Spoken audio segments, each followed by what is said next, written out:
Hi everyone, today we have a new video review, and as you can see, this time we are going to talk about fresh release from ICM. This is a truck in 135 scale, and as you can see, it's a World War I US ammunition truck, so-called FWD Type B, and in 135 scale it might be an interesting build for some diorama project. Of course, we have a commercial sample here, so this kit number 35656. That's the final shape of this release, and nothing will change. You'll actually get the same stuff if you order it from Modelimex because they already have it available. So first of all, we have quite nice box art here, and this is the comparison with my hand. It's a typical size of this box for ICM, and here on the side you will find also some information about the kit and some historical information. So it's written here that we have 223 parts, and assembled model will be 157 millimeters long, so not that huge actually for a 135 scale. And here you can see also several marking options as well as the assembly options, because as you can see, this rear section can be assembled with a tent or without it. So let's cut through the sticky tape. In the meantime, I can remind you that we also reviewed the previous versions of this truck, so you can find it easily on our YouTube channel. But today we are talking about this new one. And as far as I remember, the previous versions were quite nice in the features they offered out of the box, so it required really minimum of work in order to get nice results. So I hope the same applies to this one. So the box finally cut through. Let's open it. As you can see, that's a typical design of this box for ICM, and that's why this top color printed part, it was not providing any protection. This white cardboard box what is protecting the parts. And if I open it, here is what we have inside. As you can see, everything is sealed into one plastic bag, and this is a resealable plastic bag, so it should be easy and quick to open. So just give me a moment.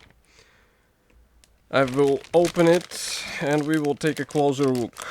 But as you might have guessed by the size of the assembled model, the amount of parts, well, it is impressive, but the parts themselves are not that huge. We have the clear sprue, which is packed into a separate plastic bag. So I will start with this one, and then gradually we'll continue to other components as well. Here, as you can guess, we get the clear lenses. So let's zoom in, and here is what I'm talking about. Overall, they look nice. I'm not sure if we have the masks here, I mean the masking template, so it will be interesting to check in the assembly manual, but overall molding quality looks good. Next, we start with first gray plastic sprues. So here we have the parts for the rear section. I'll just place it like this maybe, and zoom out a bit. Okay, so now you can see what I'm talking about. And of course, this tarpaulin section will have to be assembled out of separate panels, and it will be important to join them in a, I would say, convincing way, because otherwise it will be noticeable that this is actually assembly out of separate panels, not the one-piece affair, let's say. And if I flip it over, here inside we have some push marks, but I'm not sure if it will be important in this case, because if you cover this rear section, well, they will be barely visible, so who knows. But we have the guiding elements, so this is definitely a useful thing. Next, we continue with another plastic sprue. I just need a second in order to free it up, because we have quite a funny spruce mishap here, and I need to somehow rotate it in order to avoid accidental damage. Okay, so here it is. As you can see here, we have the road wheels. We also get the panels for the rear section. We also get this tent, and I'm not sure where it will be used, probably on the rear section as well. We have these large chassis bars, also some suspension elements. Overall, it looks quite decent. And if I flip it over again, we have some minor marks inside, but I don't think it will be difficult to fill them in case you are not happy with this stuff. But, well, in my opinion, I would just rather leave them be, because they are barely visible in the model. Next, we continue here with the smaller plastic sprue. So this one is filled with these special frames for the tarpaulin. and they might be handy even for the open version in case you don't plan to use the covered version. And also here you can see two types of the front grille. I wonder why one is supplied without the front logo. Maybe it's for those who would find some P parts replacement, but overall even the one with the logo looks great, and I think it deserves a nice weathering in order to look a bit more interesting on the vehicle.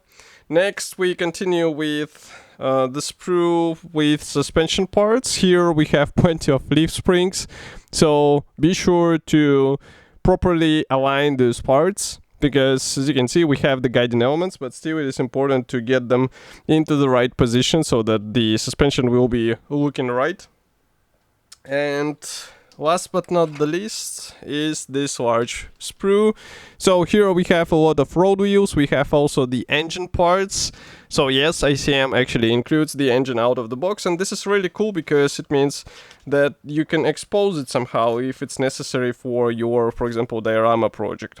And also we have the road wheels, which are assembled out of separate parts. I guess the rubber sections can be glued separately, so maybe you can paint it also separately, and it will give you a bit easier masking and a bit more precise finish. Here we have the decals. So as you can see, the decal sheet is not that huge, and still we have a nice printing quality here. And usually I did not have any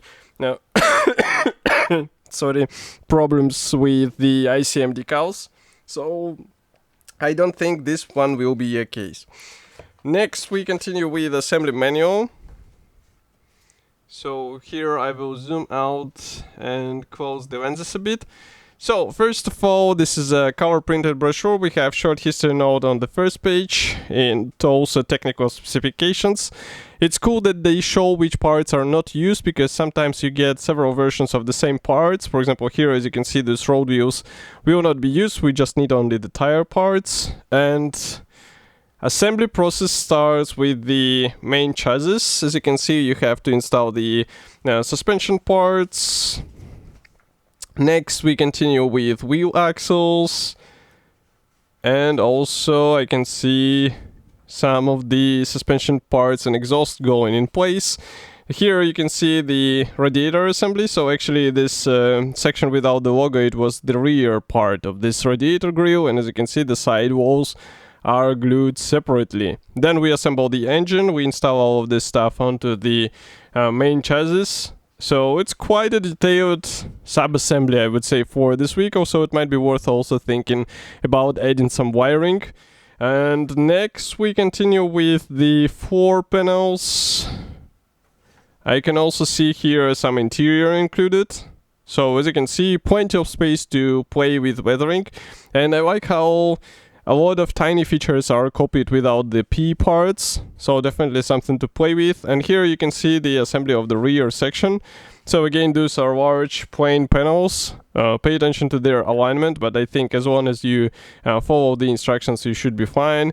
You should also drill some holes for these rig lines, and they will be used for this tent, for the triangular one. And as far as you can see, it's the only version here, so only triangular version. This is quite interesting, because I was expecting that there will be the open one, and it is here on the marking guide, but it's not mentioned explicitly in the assembly manual. And you also notice that there was no masking template for the headlamps. And the second marking option is with the covered rear section, and the third one is also with the covered rear section. So overall we get a quite attractive 135 scale World War I kit from ICM. It should be already available, and I will be happy to hear your opinion, so do not forget to write it here in the comment section below. And I will see you in the next video review as usual. Thank you for joining me today, and bye.